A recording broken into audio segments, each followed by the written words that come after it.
يعني بقدر تعلق الأمر بالأطراف العربية، أنا أتصور أن الأطراف العربية من مصلحتها أن تنعقد المصالحة الوطنية في العراق، لأنها تشعر بقلق من امتداد الفتنة الطائفية إلى بلدانها.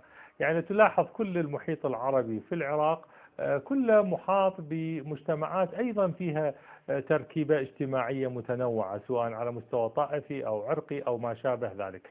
طيب، امتداد العشيرة مثلا مع باقي دول الجوار؟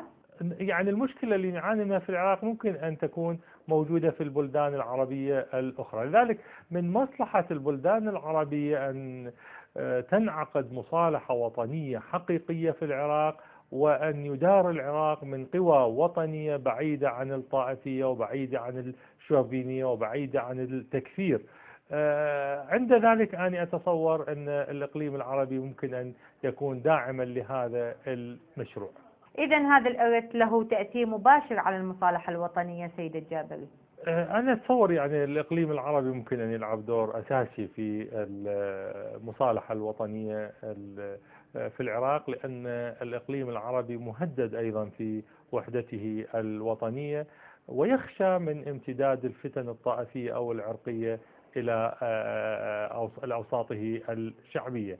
لذلك هنالك مصلحة مشتركة ما بين العراق وما بين البلدان العربية. ليس يعني كل البلدان العربية تشعر بالقلق من تدهور الوضع الأمني في العراق، وتدهور الوضع الأمني في العراق طبعا مبني على أساس هذه الفتنة الطائفية، ومبني أيضا على أساس التهميش والإقصاء اللي حصل خلال السنوات الماضية. ولذلك البلدان العربية من مصلحتها أن تدعم مشروع مصالحة وطنية حقيقية في العراق، حتى تتمكن من وأد الفتنة قبل أن تصل إلى بلدانها.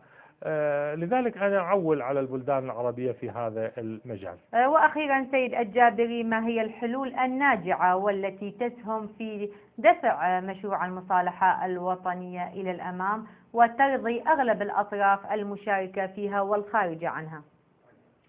يعني نحتاج أولا إلى مبادرات حسن نية.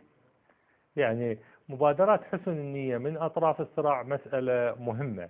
احنا من البداية الحقيقة وقبل حوالي أكثر من 5 سنوات كانت لدينا رؤية للمصالحة الوطنية. قلنا فلنميز من البداية ما بين الاعتبارات الإنسانية والاعتبارات السياسية، أي أن الاعتبارات الإنسانية يجب أن لا تمس حتى للخصوم. من يستحق راتبا تقاعديا فليأخذ راتب التقاعدي. إذا سيد الجابري، يكمن الخلل في حسن النية. الخلل يعني ربما لم تكن في السنة الأولى والثانية وحتى الثالثة، لم تكن الإرادة العراقية هي الحاكمة على البلد، وإنما كانت الإرادة الأجنبية هي الحاكمة على البلد. ولا تزال الحقيقة تؤثر الإرادات الأجنبية والدولية والإقليمية على العراق.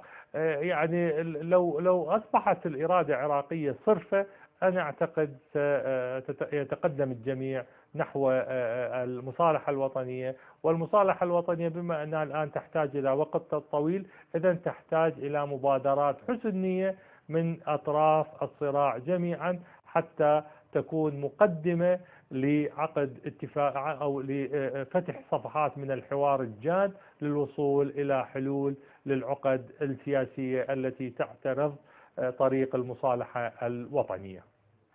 شكرا جزيلا السيد نديم الجابري، عضو مجلس النواب العراقي والسياسي المستقل من بغداد. شكرا جزيلا. شكرا لكم. شكرا. كما أشكر مشاهدينا وأتمنى أن ألتقيهم في حلقة قادمة. أنا هيفاء الحسيني، أستودعكم الله وإلى اللقاء.